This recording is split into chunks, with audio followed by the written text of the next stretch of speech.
Sahabat setia Gowori yang dikasihi Tuhan, Shalom. Hari ini adalah Senin 29 Mei 2023. Kita mengawali pekan ini dengan penuh rasa syukur. Hari ini kita bersama-sama merayakan peringatan wajib Perawan Maria Bunda Gereja, atau dalam bahasa Latin disebut Mater Ecclesia, the Mother of the Church. Sehari setelah kemarin kita merayakan Hari Raya Pentakosta, hari ini kita memperingati Perawan Maria sebagai Bunda Gereja. Peringatan ini menarik sekali karena kita tahu kalau Pentakosta disebut juga sebagai hari lahirnya gereja. Dan Bunda Maria adalah pribadi yang setia menemani para murid, berdoa bersama dengan mereka dalam senakulum hingga peristiwa pencurahan turunnya Roh Kudus. Perawan Maria yang setia dan hadir dalam peristiwa lahirnya gereja sungguh menjadi Bunda Gereja juga. Dasar peringatan ini ada dalam firman Tuhan yang akan kita renungkan hari ini. Ketika Yesus mengatakan kepada muridnya, "Inilah ibumu." Dengan demikian Bunda Maria menjadi ibu para murid, juga ibu kita semua. Ia menjadi Bunda Gereja. Gelar Perawan Maria sebagai Bunda Gereja dimaklumatkan oleh Paus Paulus ke-6 dalam Konsili Vatikan yang kedua. Perawan Maria adalah contoh teladan orang beriman yang sejak awal ikut ambil bagian, terlibat secara istimewa dan langsung dalam karya penyelamatan Allah. Peran itu nampak dari kesediaan Bunda Maria menerima kabar sukacita dari malaikat Gabriel dengan mengatakan, "Aku ini hamba Tuhan, terjadilah padaku menurut perkataanmu." Bunda Maria yang melahirkan Tuhan Yesus mendampingi putranya, dan kesediaan Bunda Maria untuk setia menemani perjalanan salib putranya hingga akhirnya menemani para murid sampai peristiwa tercurahnya Roh Kudus atas para rasul. Itulah teladan yang dibuat oleh seorang Bunda Gereja.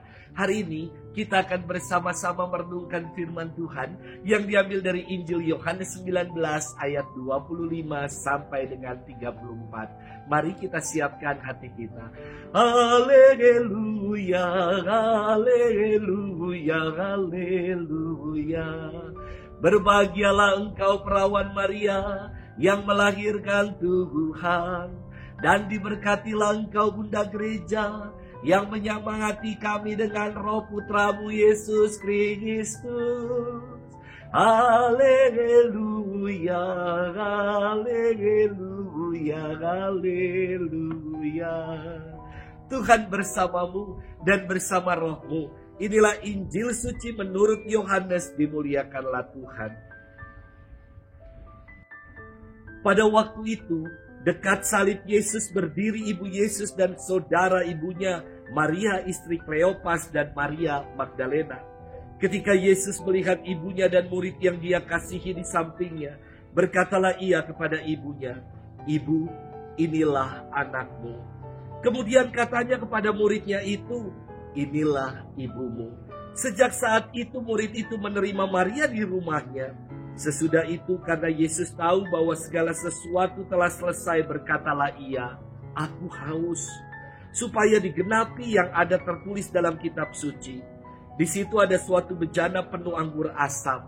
Lalu mereka melilitkan bunga karang pada sebatang hisop, mencelupkannya dalam anggur asam itu, lalu mengulurkannya ke mulut Yesus. Sesudah meminum anggur asam itu, berkatalah Yesus, "Sudah selesai."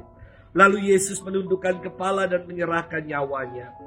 Karena hari itu hari persiapan, dan supaya pada hari Sabat mayat-mayat itu tidak tinggal tergantung pada kayu salib, sebab Sabat itu hari besar, maka datanglah para pemuka Yahudi kepada Pilatus dan meminta kepadanya supaya kaki orang-orang itu dipatahkan dan jenazah-jenazahnya diturunkan. Lalu datanglah prajurit-prajurit dan mematahkan kaki orang yang pertama dan kaki orang yang lain yang disalibkan bersama-sama dengan Yesus. Tetapi ketika mereka sampai kepada Yesus dan melihat bahwa ia telah mati, mereka tidak mematahkan kakinya. Tetapi seorang dari antara prajurit itu menikam lambung Yesus dengan tombak, dan segera mengalir keluar darah dan air. Demikianlah sabda Tuhan. Terpujilah Kristus. Sahabat setia Gowori yang dikasihi Tuhan, Shalom. Banyak orang yang keliru memahami Bunda Maria dan mengatakan kalau orang Katolik menyembah Bunda Maria. Menurut paham kerirumologi ini, Bunda Maria itu manusia biasa yang hanya sekedar berpartisipasi dalam rencana Allah. Mengapa orang Katolik sampai berlebih-lebihan untuk menyembah Bunda Maria? Gereja Katolik tidak pernah mengajarkan untuk menyembah Bunda Maria. Gereja Katolik menghormati Bunda Maria. Benar, Bunda Maria adalah manusia biasa. Namun Bunda Maria adalah pribadi yang bersahaja dan menjadi luar biasa karena dirinya setia menunaikan tugas perutusannya untuk menjadi Bunda Tuhan dan Bunda Gereja. Yesus sendiri menyerahkan kepada para muridnya bundanya yang terkasih, dan dengan demikian Bunda Maria menjadi bunda kita semua. Di atas kayu salib Yesus mengatakan kepada muridnya, inilah ibumu. Dengan demikian Maria dijadikan oleh putranya Yesus sebagai ibu kita, ibu gereja. Sahabat setia Gowori yang dikasihi Tuhan, perlu kita luruskan paham kelirumologi ini bahwa gereja Katolik tidak menuhankan dan tidak menyembah Bunda Maria. Gereja menghormati Bunda Maria sebagai Bunda Tuhan, Bunda Gereja, dan Bunda kita semua. Karena Yesuslah yang bersabda bahwa inilah ibumu dan ibu inilah anak-anakmu. Kita patut bersyukur karena kita punya seorang ibu yang menjadi pendoa bagi kita yang masih berziarah dalam kehidupan ini. Sekaligus Bunda Maria menjadi model teladan dalam melaksanakan kehendak Allah. Kita pun diajak untuk setia berdoa bersama dengan Bunda Maria yang adalah Bunda Gereja. Ada tagline dalam gereja Katolik yang mengatakan Per Mariam ad Jesum. Melalui Bunda Maria kita sampai pada Yesus. Semoga kita senantiasa berdoa bersama dengan Bunda Gereja dan dapat meneladani sikap hidup yang Bunda Maria buat dalam mengikuti Tuhan. Bulan ini juga adalah bulan Maria. Kita bersama-sama berdevosi kepada Bunda Tuhan, Bunda Maria. Biarlah doa-doa kita semakin berkenan di hadapan putranya. Selamat bermenung dan Tuhan memberkati kita selalu. Dalam nama Bapa dan Putra dan Roh Kudus. Amin.